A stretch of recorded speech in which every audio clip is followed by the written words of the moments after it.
Hello to all the viewers of ATN. We're here today to introduce to all the viewers Dr. Surendra Ugale. Dr. Ugale is a surgeon who specializes in various different types of bariatric surgery. Please tell Thank us you. a little bit about your educational background and your medical training. All my education was done in Mumbai, including my medical training.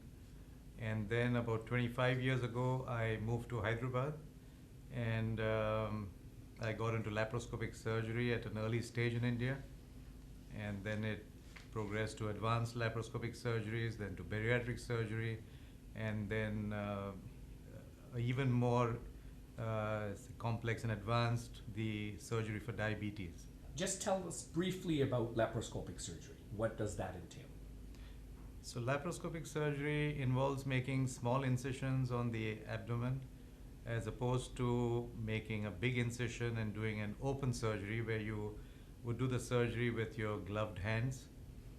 In laparoscopy, you would insert instruments and with the help of a camera, you would see all the insides on a big screen with magnification, and then you do the surgery with the help of those instruments without actually physically handling the organs yourself. Bariatric surgeries have been in place for a long time, for at least 45-50 years. Bariatric surgeries were created for weight loss, but then they found that it has a fringe benefit of control of blood glucose. So they were used for diabetes also. But then the even more diabetes specific surgery, which started in Brazil in 2003, that came about. And that is specifically for diabetes, and you can give weight loss as a fringe benefit when you need that. And it's my understanding that you actually went to Brazil and got That's right. specialized clinical training from the pioneer in this field. Well, this was in 2007. I was with my American friend who was a very famous laparoscopic surgeon, Dr. Barry Solke from Mount Sinai in New York. And he mentioned that he was heading for Brazil because he had this friend who does this surgery for diabetes. And when I heard that, I said, my God, the problem of diabetes is so huge in India that I'd love to learn this surgery. So he asked for me, we both went along, and then we were trained by the pioneer, whose name is Dr. Aureo de Paula in Goiânia in Brazil. And we both underwent the training, we came back, and then Dr. Barry Solke did get IRB approval in New York to start the operation, but unfortunately he didn't get enough funding because it was expensive to the tune of 65,000 US dollars, I was told, and so he was not able to start that. Fortunately, I was able to start it in the beginning of 2008, and then we got it established in India. Tell us briefly about your facilities in Hyderabad. Right now, we are doing all these surgeries at a dedicated center, which is a small but specialized and focused center where we do bariatric surgeries and more of the diabetic surgeries.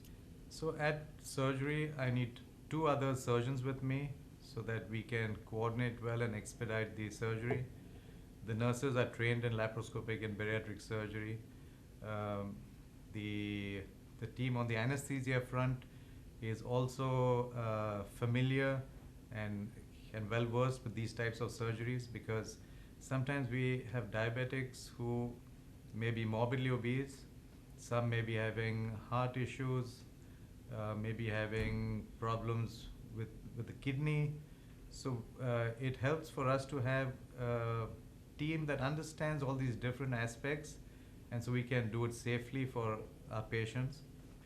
We are different from the usual other surgeries because we would, for example, in the post-operative, need monitoring of blood glucose every 3 hourly and control of blood glucose.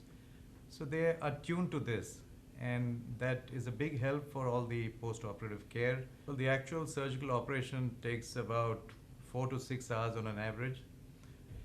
Then we keep the patient in the post-surgical, the ICU for observation for a day, it may be 2 days, depending on requirement. Then they are shifted to their room and they are allowed to walk, they are allowed to climb stairs, and the blood sugars are checked. They are given intravenous fluids and they are started on liquids from say 36 hours after surgery. And then we work them up gradually with the fluids, and for the first week they will be on fluids. And usually their stay in the hospital is at least 4 to 5 days with the surgery.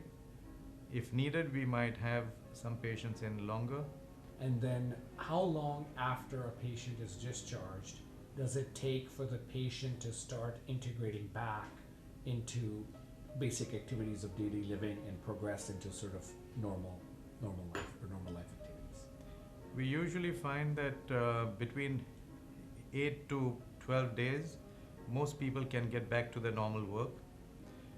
They are not allowed to lift any heavy objects at that time, but in a month's time after surgery, they are allowed to do everything.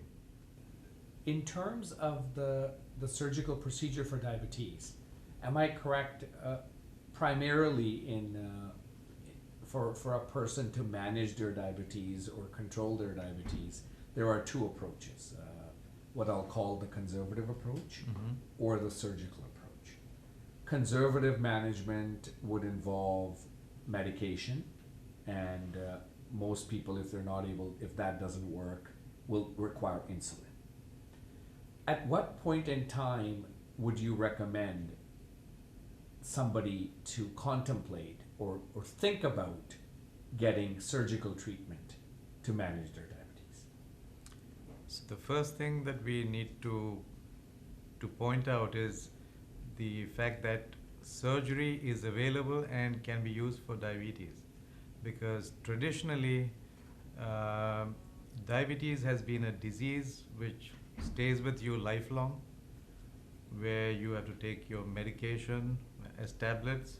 When it gets worse, you go on to insulin and more insulin, and there's no other way out. Well, fortunately, as I said, when the bariatric surgeries were found to have a beneficial effect on control of blood glucose, surgery began to be used for diabetes control. Now, when a person has diabetes which is in the initial stages, when it's mild, they have an option. And the option is that if they really make some efforts, they could do a reasonable control of their diet, use exercise nearly every day or at least 4 or 5 times a week, try and reduce mental stress and your approach to stress in life, because as human beings we all have stress. But if you can learn to handle the stress, that's a very important factor, because many of the diabetics, they get pushed into diabetes with an episode of severe stress. So if they are able to do these things, and if they need some medication, they take some medication which is regular, they get their checkups done regularly. If they are overweight, have some obesity, if they lose weight, it's going to help them a great deal. So these are things which anyone can do. And the first approach